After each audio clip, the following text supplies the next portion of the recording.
The great tree of knowledge and wisdom had its roots in China, and wherever the benevolent shade of that wondrous and mighty tree fell, civilization flourished. Protected from the barbarian by a great wall to the north, over the centuries a culture developed that was the marvel of the world. Scholarship flourished. Literature, medicine, and military strategy were invented, then improved upon generation after generation. As the Egyptian, Etruscan, and Roman empires rose and fell, the Chinese continued to develop a unique society that was decades, indeed centuries ahead of all others. Advanced agricultural methods allowed the toiling masses of peasants to feed the nation. Monuments of unparalleled beauty and complexity were constructed that would be copied throughout Asia. Buddhism was enthusiastically embraced by millions of Chinese. Medical concepts and techniques were developed that survive to this day. Physical conflict between individuals and vast armies was studied, researched, and recorded. Individual centers of martial learning, notably the Shaolin Temple, existed and became the stuff of legends. We can assume that many such centers existed where young men were taught the art of self-defense. The achievements of the Chinese people were many. All contributed to the culture of the nation that for several millennia was unique. While the rest of the world slept the deep sleep of ignorance, China gloried in a civilization and in a way of life that would be unknown to others for many centuries.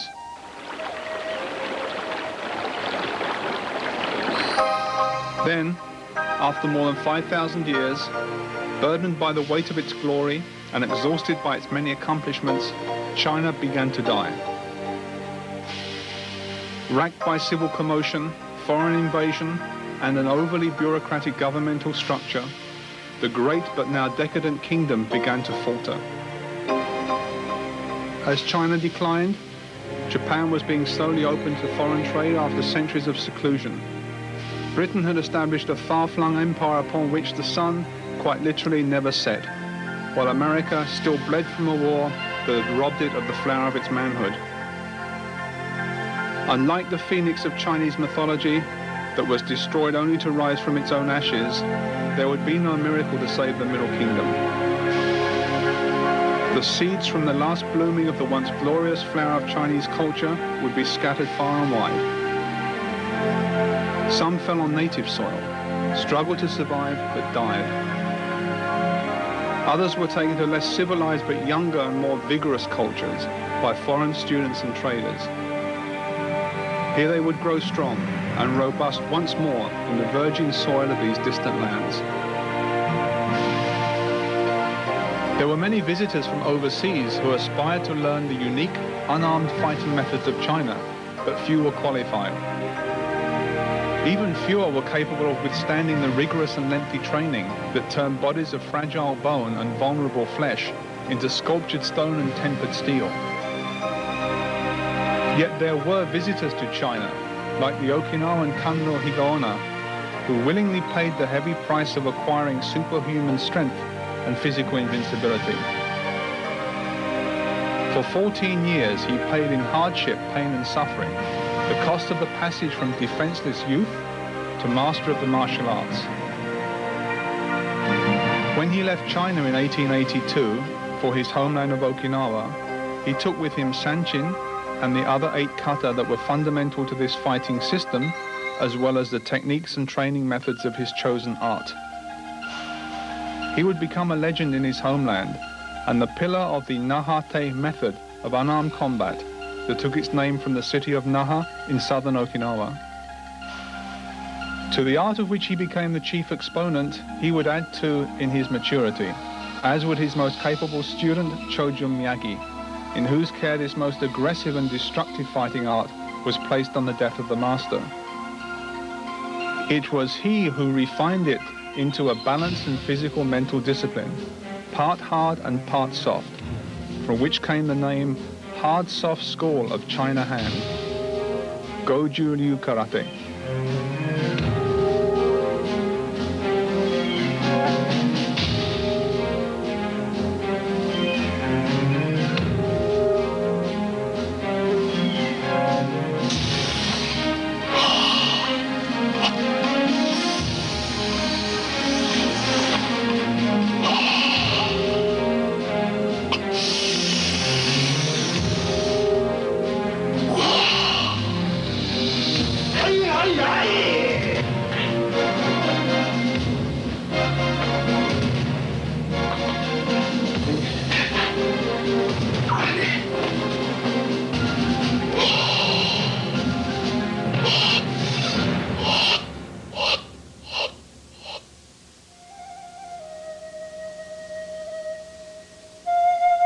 The Okinawans who inherited the art of Kanryo Higaona were a sturdy people, much used to hardship.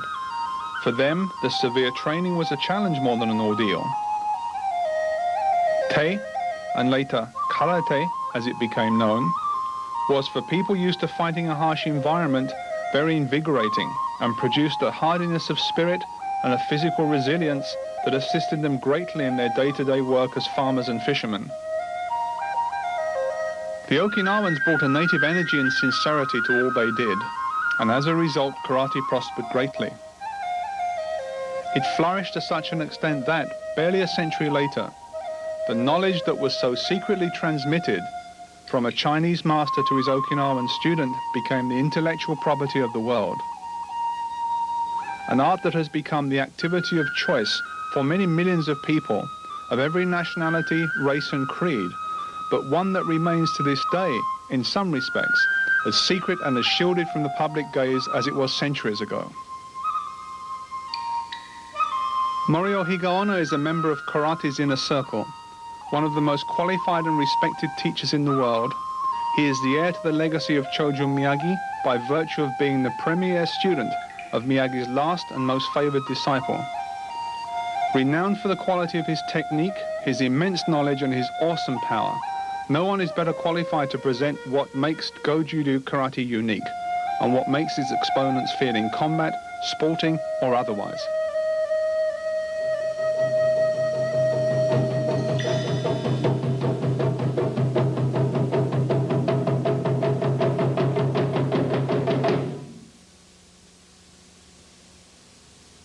In the early 20s, with the help of a number of medical professionals, Chojo Miyagi-sensei, the founder of Goju Ryu Karate, developed a complete set of warming-up exercises that were unique both in their application and concept. Until this time, warming up was a rather random affair, if done at all, and injuries were frequent when severe training was undertaken. In order to make karate available to the masses, it was necessary to adopt an organized approach to training, and this Chojo Miyagi did quite brilliantly. The exercises he developed not only prepared the body for stress and allowed it to function safely while under duress, but actually contributed to the correct performance of both the techniques and the kata. Thus, the student is not simply preparing himself for strenuous exercises, but preconditioning and programming his mind and body. The muscle tone and agility acquired in this fashion contributes very significantly to the performance of the kata and makes those disciplines very much easier to acquire. Before the heavy training that is typical of Goju Ryu style karate, approximately 45 minutes of basic exercises or yubi undo are carried out. These are comprehensive and vigorously performed with the breathing linked perfectly to the movements of the body.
The practical nature of many of the movements is obvious. For example, stretching with coordinated breathing, like an animal awakening from a deep sleep.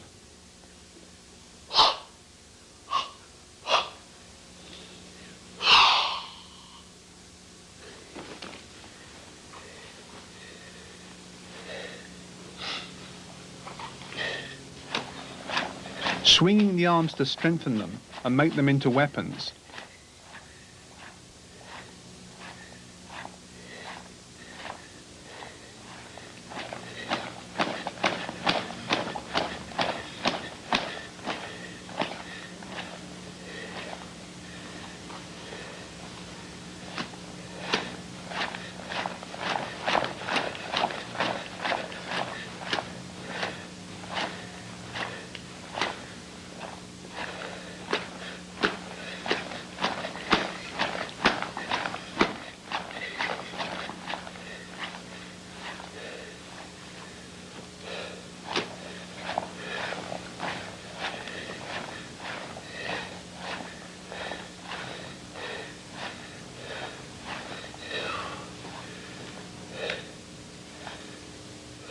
Hands and finger stretching as the whole body is prepared.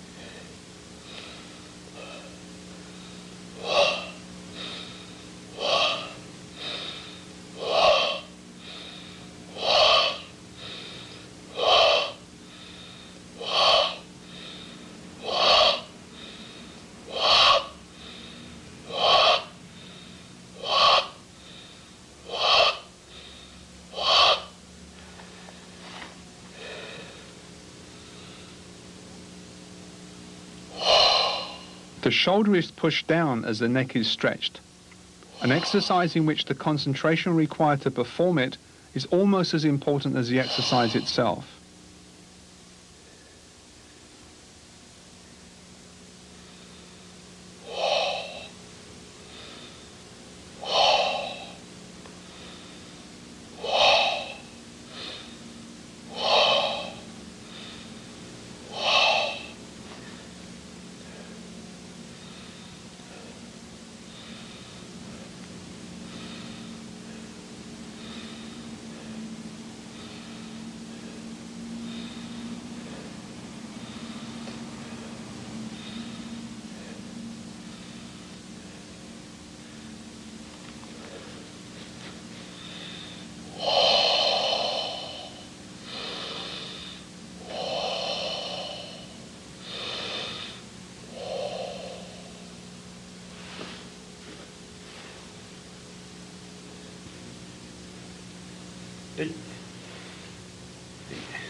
Two people can assist each other in training greatly. While one keeps his body stiff and falls against his partner, the other, keeping his body tight, catches him.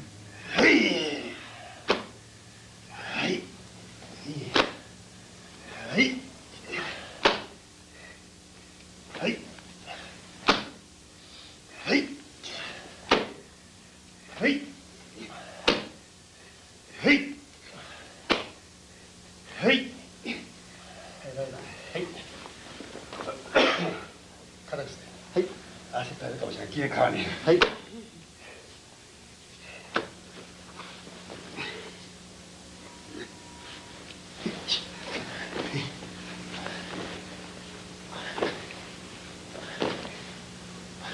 The body can also be used as a weight training device, as in this exercise.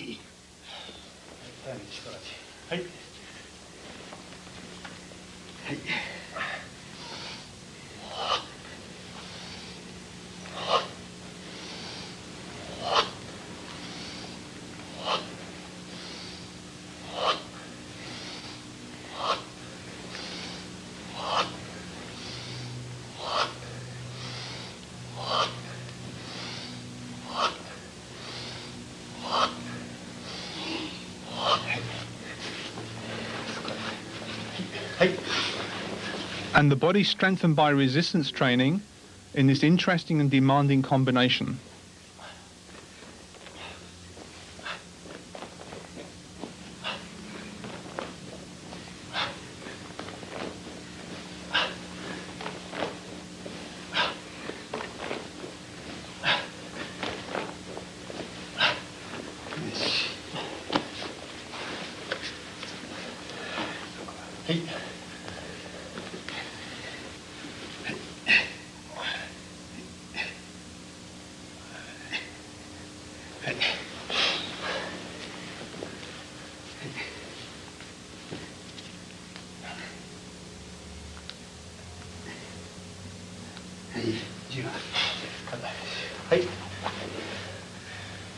Stretching should be gradual and progressive, not jerky.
The legs are moved against the partners to develop the muscles in the calf and the back of the upper leg to develop a strong snapping action which gives power to kicks.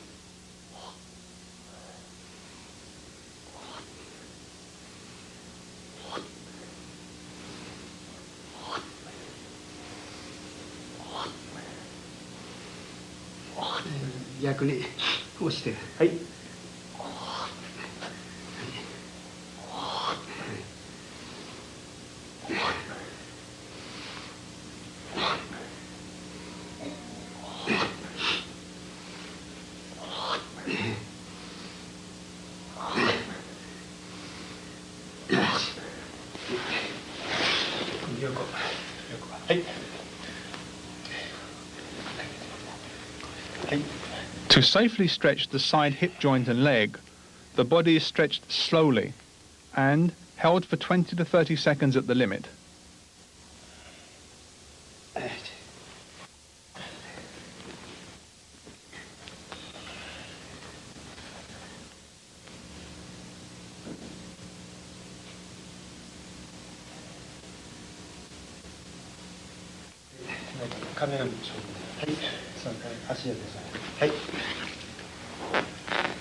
This exercise is not for beginners, and even with experienced students, caution must be used.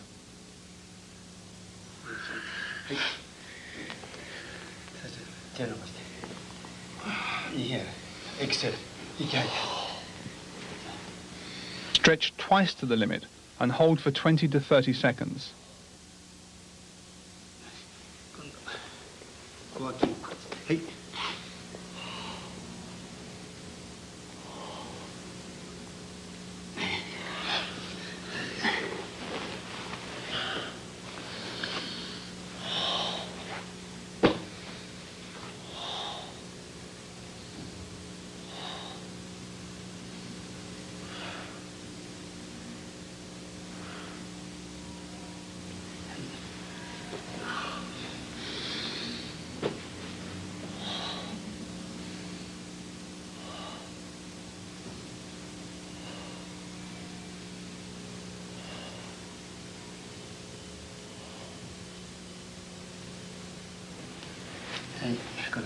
い。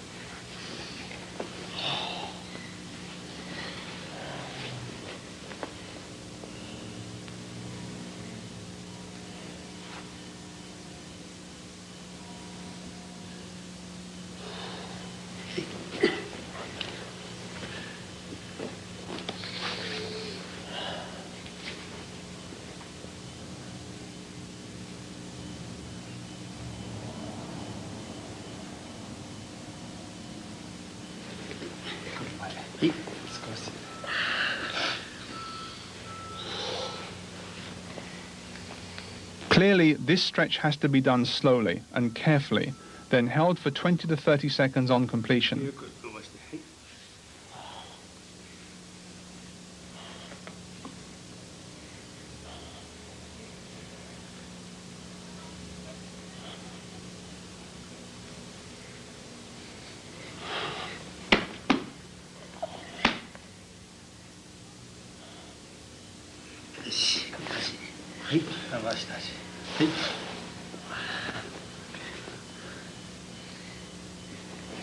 手を、はい、こうして手組んでこの膝こう胸つけて、はい、足胸つけて曲げて曲げて、はい、もっともっと引きつけ、はい、で足手をでだんだん伸ばしていってね押したらね、はい、ここがつけたまま、はい、足と胸はつけたまま、はい。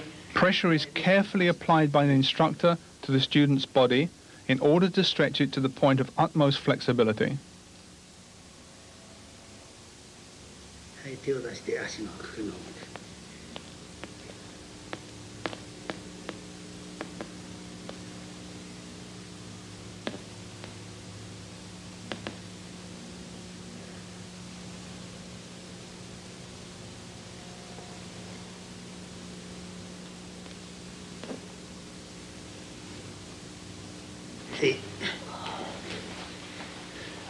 足曲げて、はい、足の裏とかつけて、はい。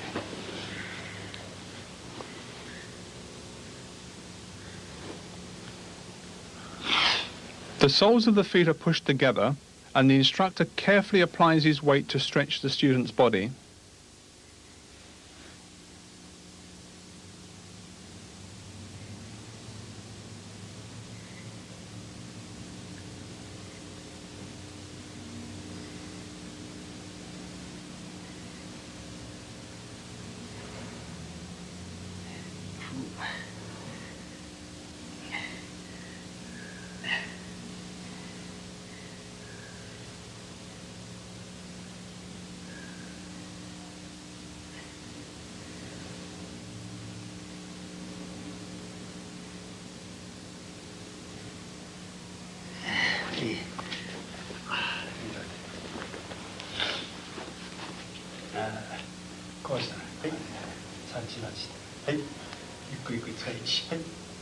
Resistance training against the instructor does not use the body weight, but the muscles of the elbow and shoulders, as well as the lateral muscles.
This is a snap kicking on exhalation eye development exercise.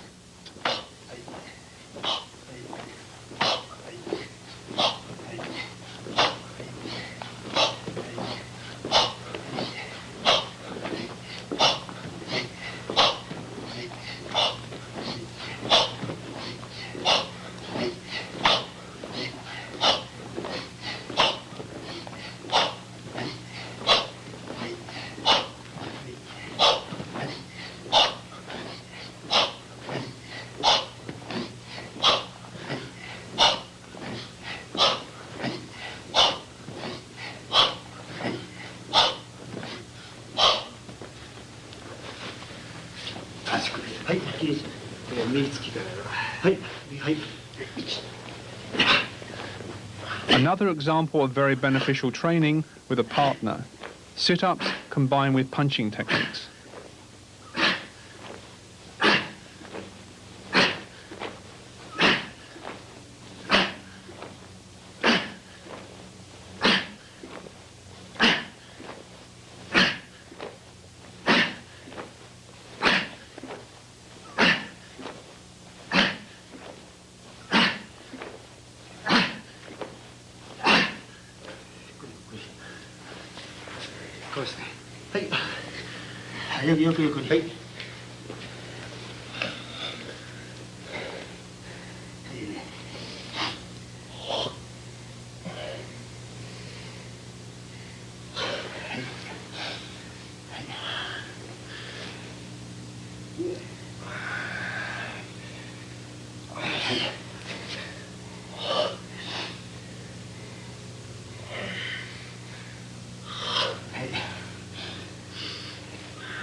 Hey.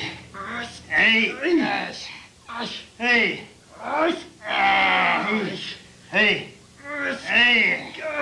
Hey.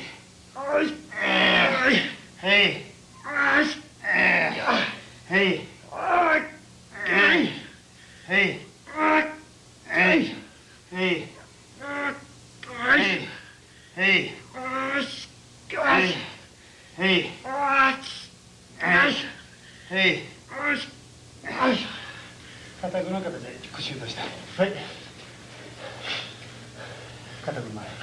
A novel but practical way of developing powerful leg muscles, followed by a way of stretching and relaxing the back muscles to conclude junbi undo.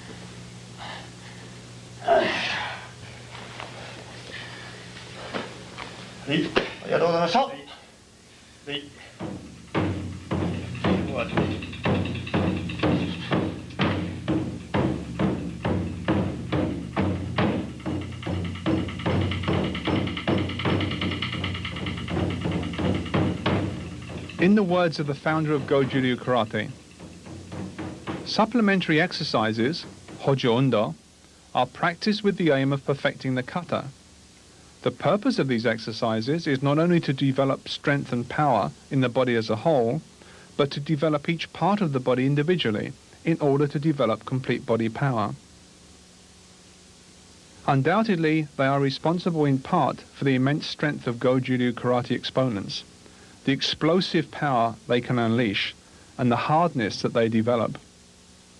Attributes that allow them with impunity to submit, if necessary, to the assault of an opponent in order to decimate him at close quarters with a flurry of powerful kicks and punches, or a punitive grasping technique followed by a throw and control hold.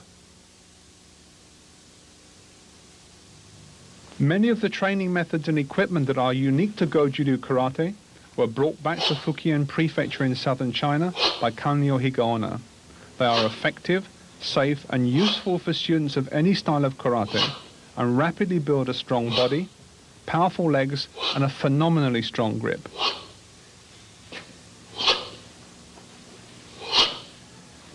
Training stones of varying weights are manipulated with both hands to develop the strength of the wrists, so that they will withstand the shock of a powerful punch being delivered.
Thrusting with the training weights develops power and also teaches control. The heavy weight, so forcefully pushed forward, must also be brought to a controlled halt with the muscles acting upon it.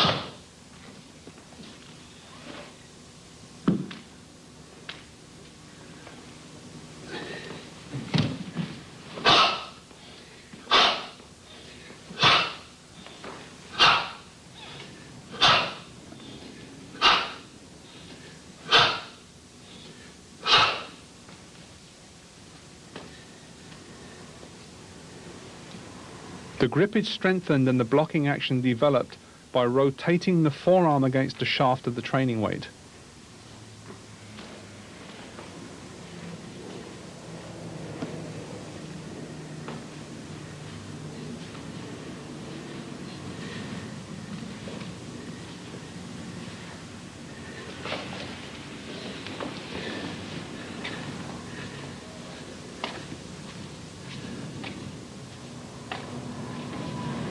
Repetitive raising and lowering actions with the training stone lead to formidable wrist and forearm development, as does shifting the weight of the training stone back and forth.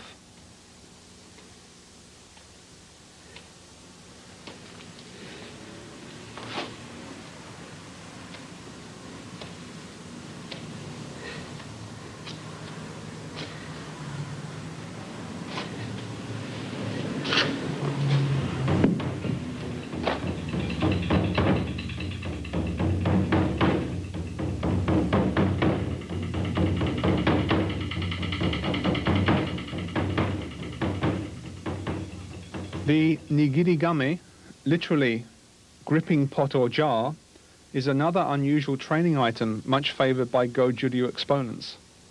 With the stomach, body and legs tensed and the feet rooted to the floor, the performer regulates his breathing and settles his power into the center of his body.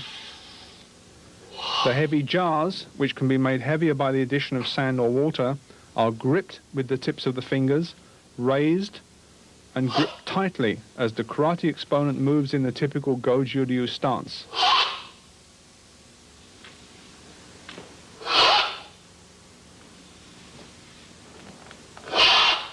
The ceramic training jars clearly had their origins in China, although now iron weights with a raised grip to accommodate the fingers are used there. Apparently, so many ceramic jars are broken by students that the iron substitutes were adopted for reasons of economy. The grip that is developed through training with the heavy ceramic jars is phenomenal and can be used to great effect in a real fight to both deter and severely damage an opponent at close range. Attacks to the side, ribs, face and legs are both common and extremely effective.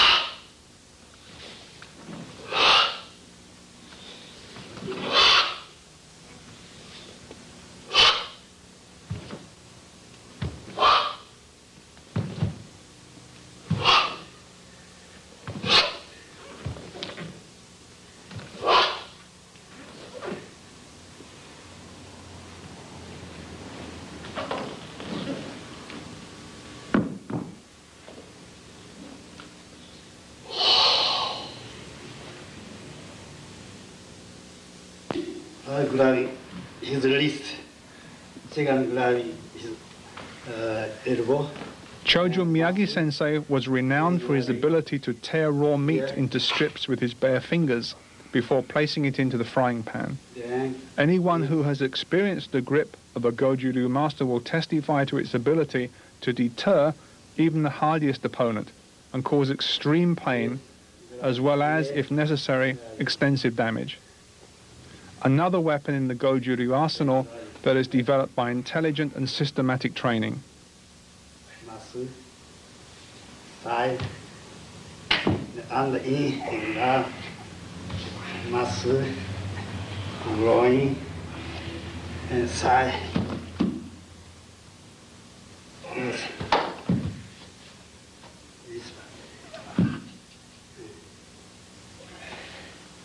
side. Then fingertips.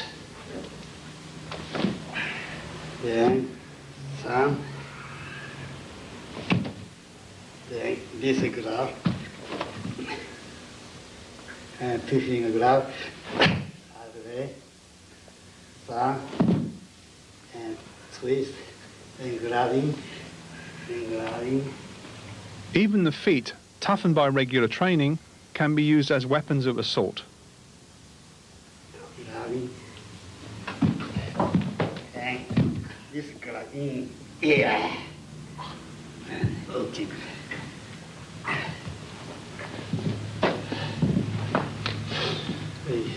Stop.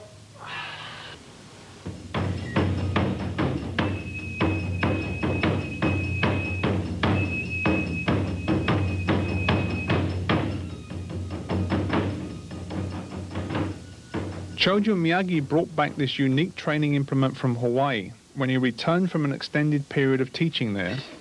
Weighing about 70 pounds, it is both heavy and awkward to manipulate, and therefore quickly develops both strength and control. Its uses are endless. It can be used like a medicine ball.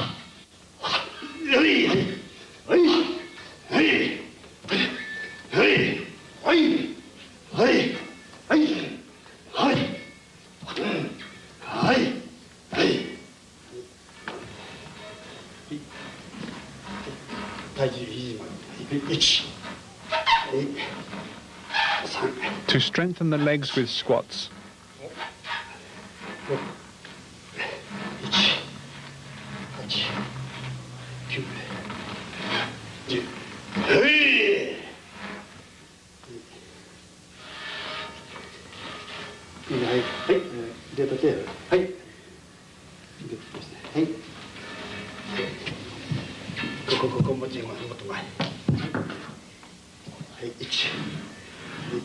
To enhance the effect of push-ups.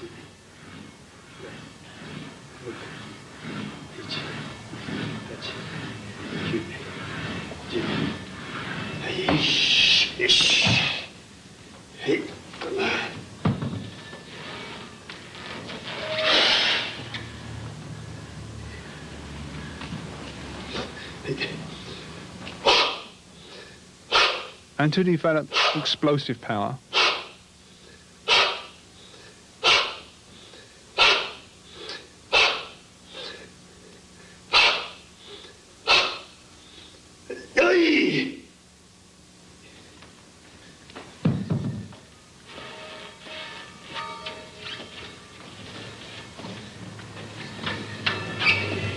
It is also used to develop the twisting power that is necessary for the successful completion of throwing techniques.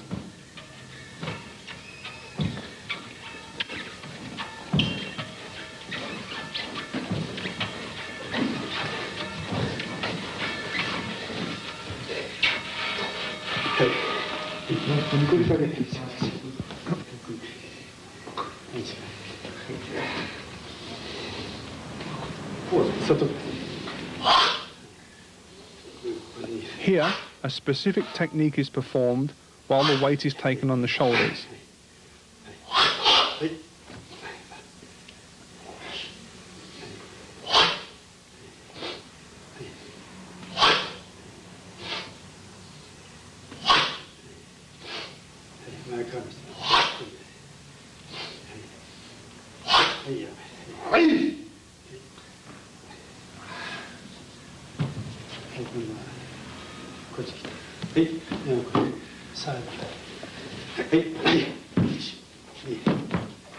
Reactions and strength can be improved by throwing and dodging the heavy training aid.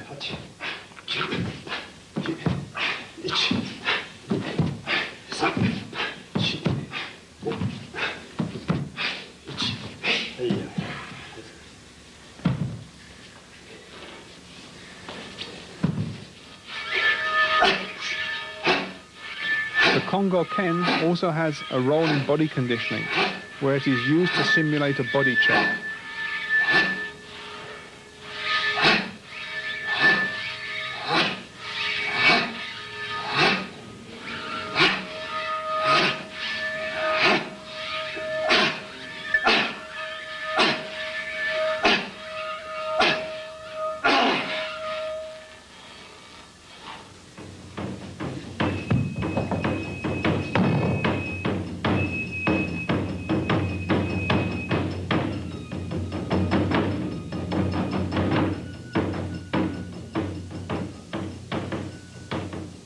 The ishi-sashi weights are used to develop strong shoulders, wrist, and therefore a strong grip.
Used on the feet, they build up the ankle, knee, leg and lower stomach area.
Using the same breathing as in Sanchin Kata, the whole body is tensed at the moment of focus.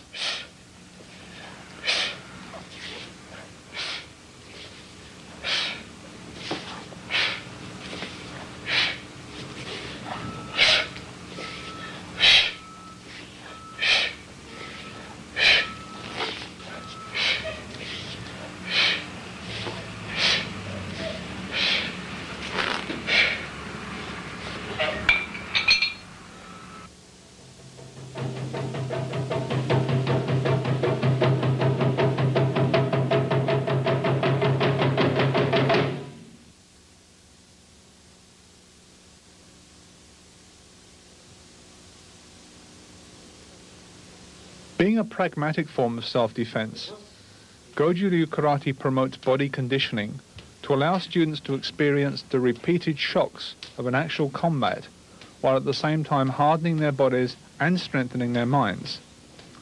Ude Tanren conditioning makes the arms strong and forges them into effective weapons for blocking and striking.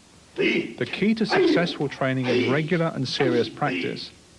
By this means, both the whole person is developed and a level of both mental and physical health and strength achieved that is the envy of many contemporary professional athletes.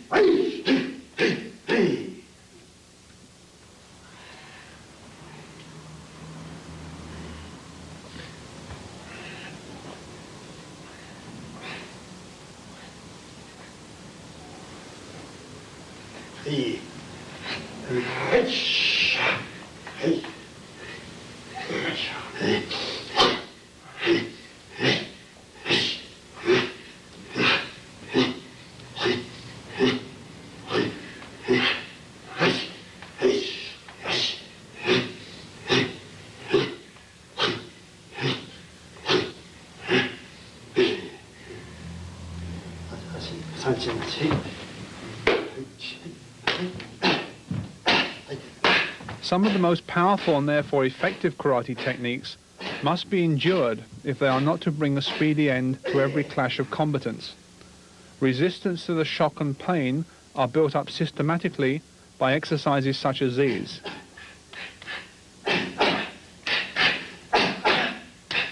Realistic but controlled clashes between trainees develop skill and endurance, as well as a familiarity with close encounters fighting, and therefore a highly developed sense of correct timing and distance.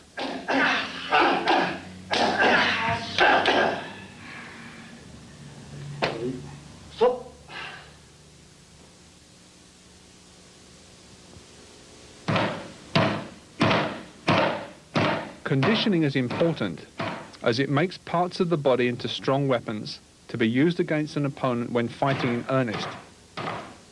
It also makes them largely invulnerable to damage in combat.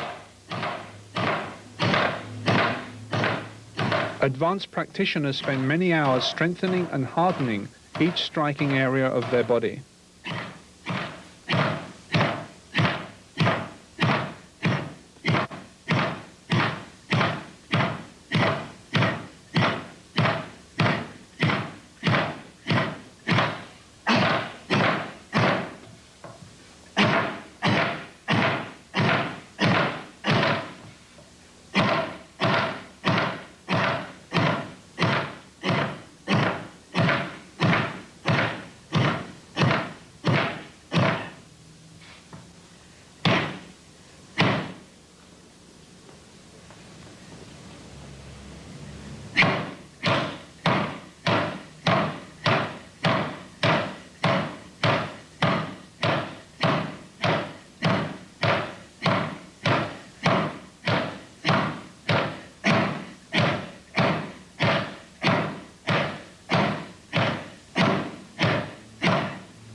Strength and confidence are built by these exercises.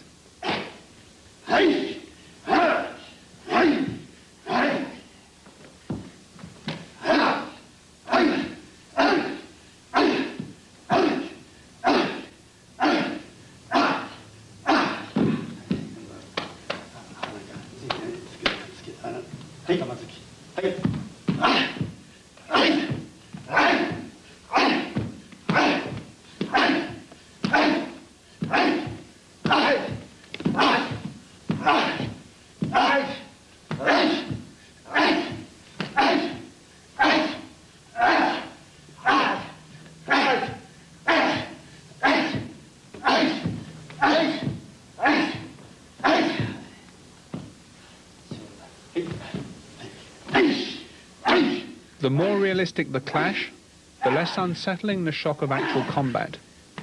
Bolstered by superior fitness, great endurance and a strong mental attitude, the warrior thus trained will invariably prevail.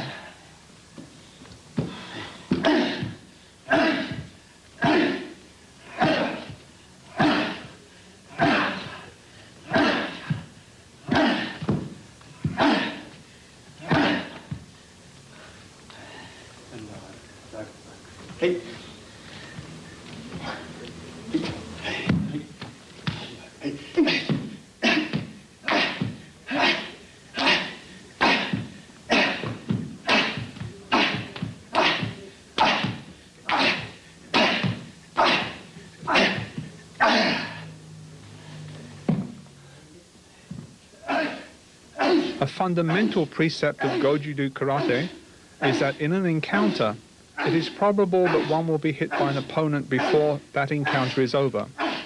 Conditioning is designed to gradually accustom the student to this sort of shock, so that he will continue to function effectively when it does occur.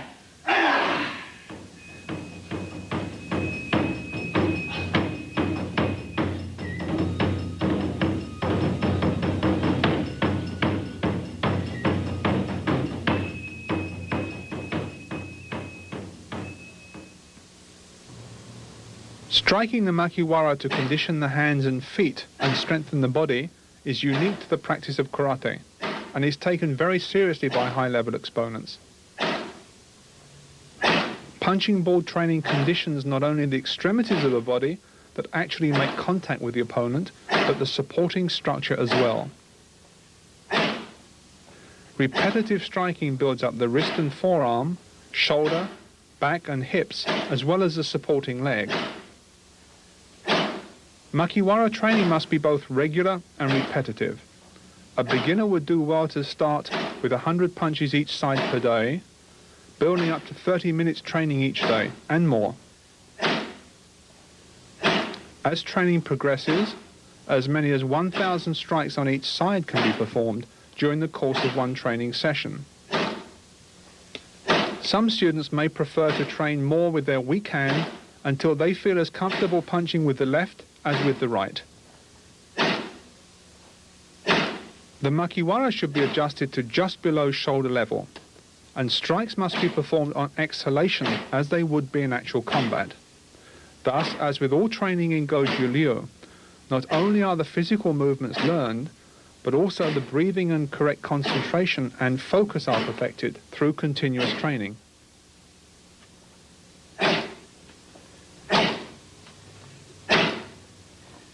The importance of makiwara training cannot be overemphasized.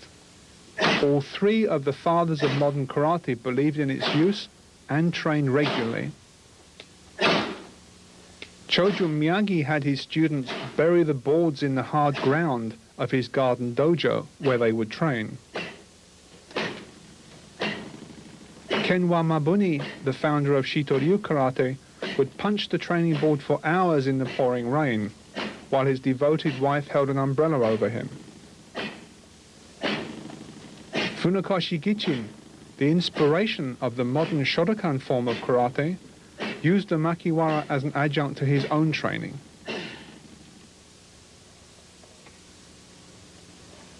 The large makiwara teaches a different range of skills. The body and hands are strengthened, and an ideal target provided for backhand and open hand striking techniques. Power is concentrated in the first two knuckles of the fist, which may be gyrated at the moment of impact to create the greatest force. Many old karate teachers believed that striking with the third and fourth knuckles was dangerous, as Chinese medicine documents a link between this area and the heart.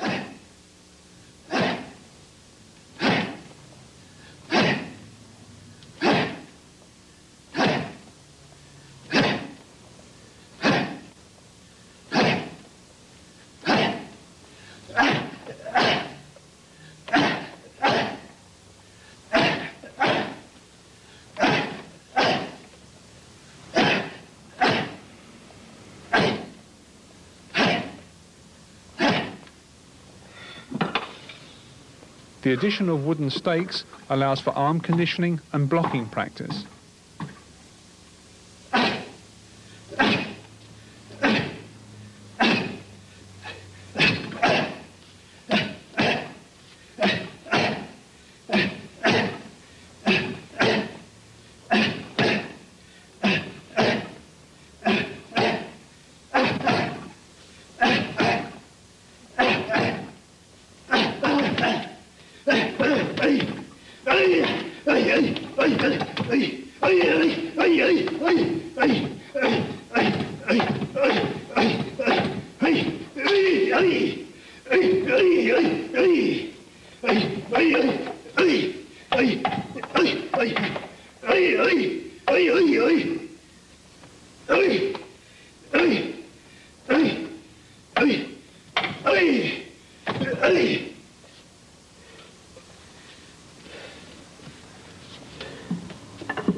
Static training is very important in the development of power and flexibility.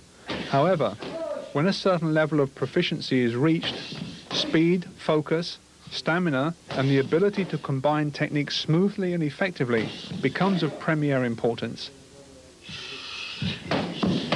For this, the punching pads are used by the instructor to help his student fight effectively and for an extended period, while breathing correctly, applying hip twist to the kicking techniques, and showing good coordination.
The large punching pad is used as much for stamina training as for the development of technique.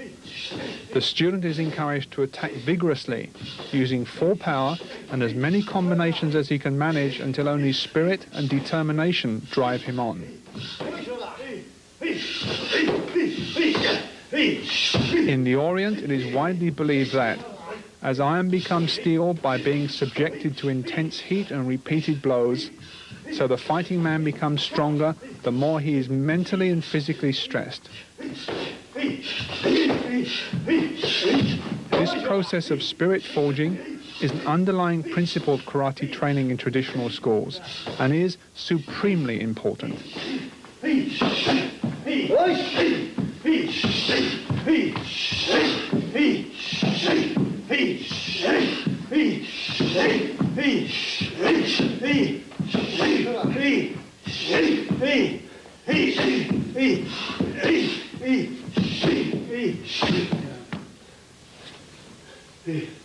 So,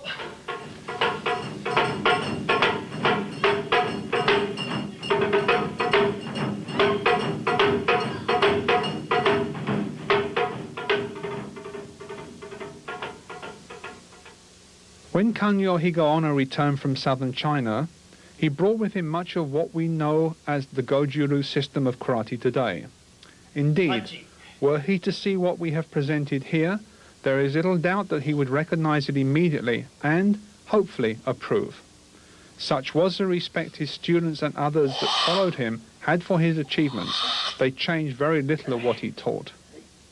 However, while the kata sanchin still fulfills its original function of power development and body strengthening, it varies slightly from the original version in that the hands are now made into fists instead of open in the knife hand position as was originally practiced in China.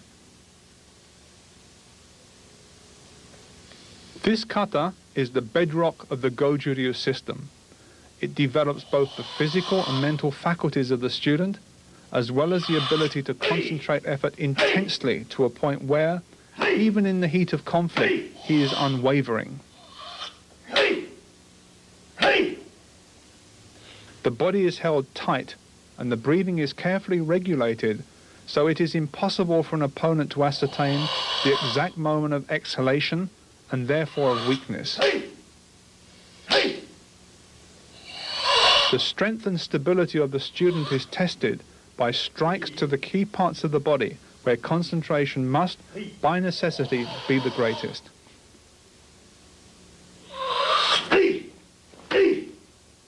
What an opponent sees when he looks at a Goju Ryu exponent is a powerful presence, determined and capable of inflicting a massive amount of damage if provoked. The body seems to be, as Miyagi Chojun would say, like a correctly inflated ball, neither too hard nor too soft, but easily capable of repulsing the strongest blow without suffering damage. It naturally follows that the student who can withstand strong and concentrated blows will have little to fear in actual combat.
Performance of the other Goju Ryu kata teach correct body movement and execution of technique. They must be performed correctly and with power, while the performer imagines himself in actual combat.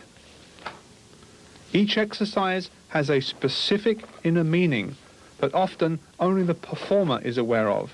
They are not dances or mimes, but exercises in combat reality that have developed over aeons of time from successful engagements. Each is unique. Each is a cultural treasure. And each, more importantly, can turn an undisciplined student into a devastating fighter.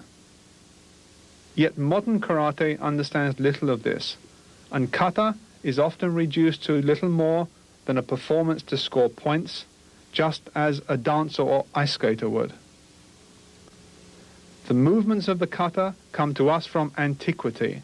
They have meaning and substance and should not be reduced to a form of entertainment. They are the legacy of all modern karate students and should not, like any bequest, be frittered away.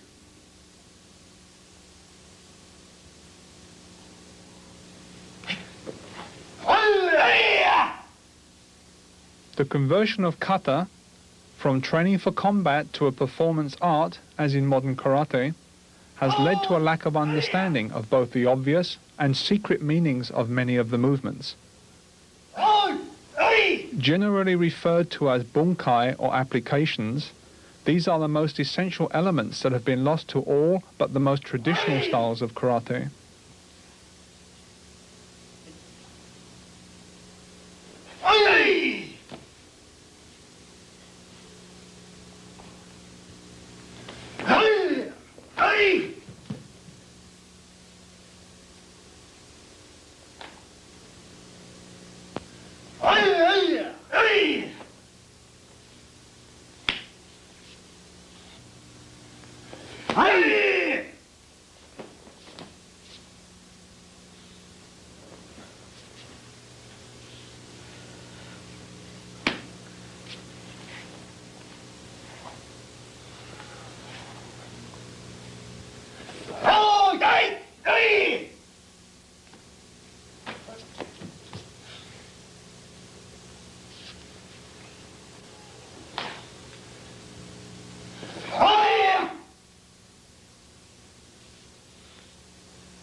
Yakusoku kumite, or pre-arranged sparring, is an attempt to teach real fighting in a controlled environment.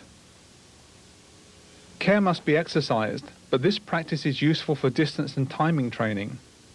It also accustoms a student to be in the close proximity of an opponent.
This involves the full-speed performance of a kata and is for the more advanced student. By this time, control and distance judgment should be developed to a point where the exercise can be performed powerfully yet safely.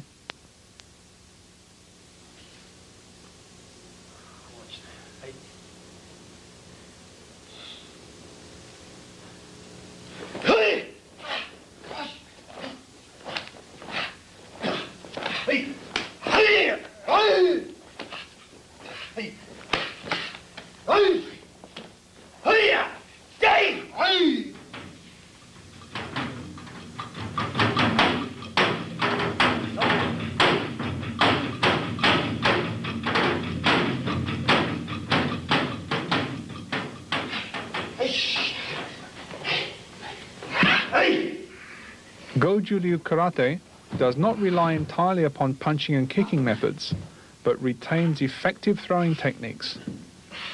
These allow the karate student to operate at close quarters. When necessary, an opponent can be seized and held immobile, or thrown down, and the engagement finished with a powerful blow.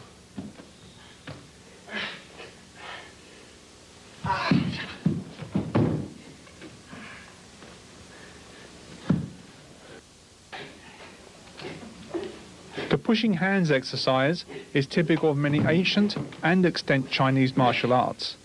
The Goju Ryu version is very powerful and considered an exacting exercise for all but the most experienced. When a weakness is sensed in the opponent, the opportunity is seized and a technique applied. Experienced instructors can actually sense an opponent's intentions through direct contact with his body. Clearly, this could be a life-saving talent when fighting in subdued light or in a restricted space.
The culmination of training is actual sparring with an opponent.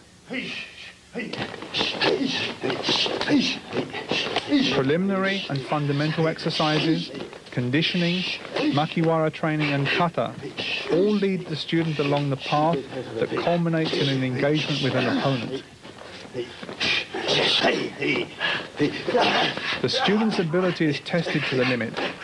If his stamina fails him, the hours of training will be wasted. If his techniques are performed badly, his reserves of energy will be easily squandered. All weapons in the karate armory must be honed to the point of perfection before a contest in which one will win and one will lose should be considered.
From that fountain of wisdom that first saw the light of day in China so long ago, came a stream of knowledge that helped the weak defend themselves and the good to overcome evil.